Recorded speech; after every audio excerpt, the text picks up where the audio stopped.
en tournée dans toute la France. Merci pour cette chanson. Grazie. Et merci d'être là, team. Vous pouvez rejoindre notre marraine et nos parrains de ce soir. Vous allez maintenant avoir la preuve qu'on peut joindre le beau geste à la parole. Voici Margot. Qu'aurait été ma vie si je n'avais pas pu exercer ma passion? Je m'appelle Margot, j'ai 15 ans, je suis au lycée, en seconde. Je suis une fausse timide. Je suis timide avec les gens que je connais pas, mais les gens que je connais un peu, je suis plus timide. Alors je vais parler du féminisme et de la danse dans ma harangue, parce que c'est deux sujets qui me tiennent à cœur. Parce que je suis passionnée par la danse et que je trouve qu'on parle pas encore assez des droits des femmes et de l'égalité entre les deux genres. Aujourd'hui, j'ai le droit de faire cette chose qui me rend tellement vivante. J'ai le pouvoir d'être moi-même. C'est important pour notre génération de prendre la parole pour que les plus anciens comprennent que nous aussi on a un point de vue et que même si c'est pas forcément le même qu'eux, c'est important qu'on l'exprime pour qu'on puisse changer les autres et vivre dans un monde meilleur, enfin mieux pour tout le monde. Et sur notre scène maintenant, on accueille Margot. Comment ça va, Margot? Ça va. Vous allez pouvoir danser avec les mots. Margot, la scène de la belle harangue est à vous. Merci.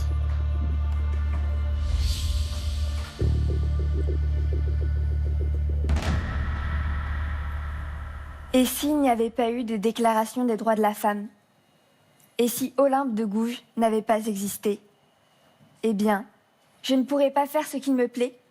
Je devrais danser avec l'accord d'un homme. Qu'aurait été ma vie si je n'avais pas pu exercer ma passion? Je ne sais pas. Mais je n'aurais pas pu être heureuse à 100%, car il m'aurait manqué quelque chose. Heureusement, aujourd'hui, j'ai le droit de faire cette chose qui me rend tellement vivante. J'ai le pouvoir d'être moi-même, de danser, tout simplement. S'il n'y avait pas eu Olympe, je serais sûrement en train de devenir une parfaite épouse. Ma vie aurait été monotone. Passer à entendre un homme qui ne m'aime pas forcément, marié à un homme qui veut juste assurer sa descendance. J'aurais été un trophée que l'on sort pour les grandes occasions, puis j'aurais été remise au placard, à prendre la poussière, en attendant la prochaine. Olympe a été la première à dire tout haut que la femme était l'égale de l'homme. Elle a inspiré toutes ces femmes devenues inspirantes.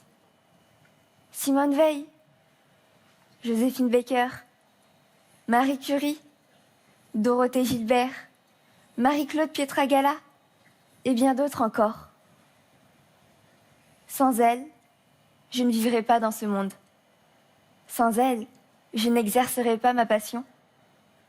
Soyez comme moi, soyez comme elles, faites ce qu'il vous plaît. Margot sur notre scène. Bravo Margot. Ça va? Oui, ça va mieux. Julie, je vous laisse prendre le micro puisque c'est aussi un engagement particulier qui vous tient à cœur, que vous avez, notamment avec la Maison des Femmes à Saint-Denis dans le 93. J'imagine que cette harangue vous a touché. Oui, bien sûr. Là où ça me touche, c'est un moment de prendre conscience que la liberté pour les femmes a été une lutte et qu'il faut absolument continuer d'être vigilant. Et je pense que tu es une belle main tendue aussi vers ça. Donc bravo. Merci. Merci. Je vous invite à rejoindre vos collègues dans les coulisses.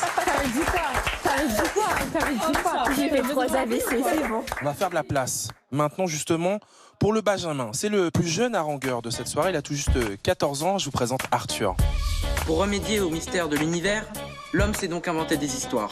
Je m'appelle Arthur, j'habite à Eauze en Occitanie où je suis scolarisé en 3e. Alors mon thème c'est et si le monde n'était qu'une perception de l'homme? Moi je me pose énormément de questions existentielles. Des fois j'ai des phases comme ça et je me pose plein de questions auxquelles pas beaucoup de gens ont de réponse et ça me pose souvent des problèmes parce que je me sens seul parce que dans mon collège ou dans ma vie personnelle avec ma famille, tout ça,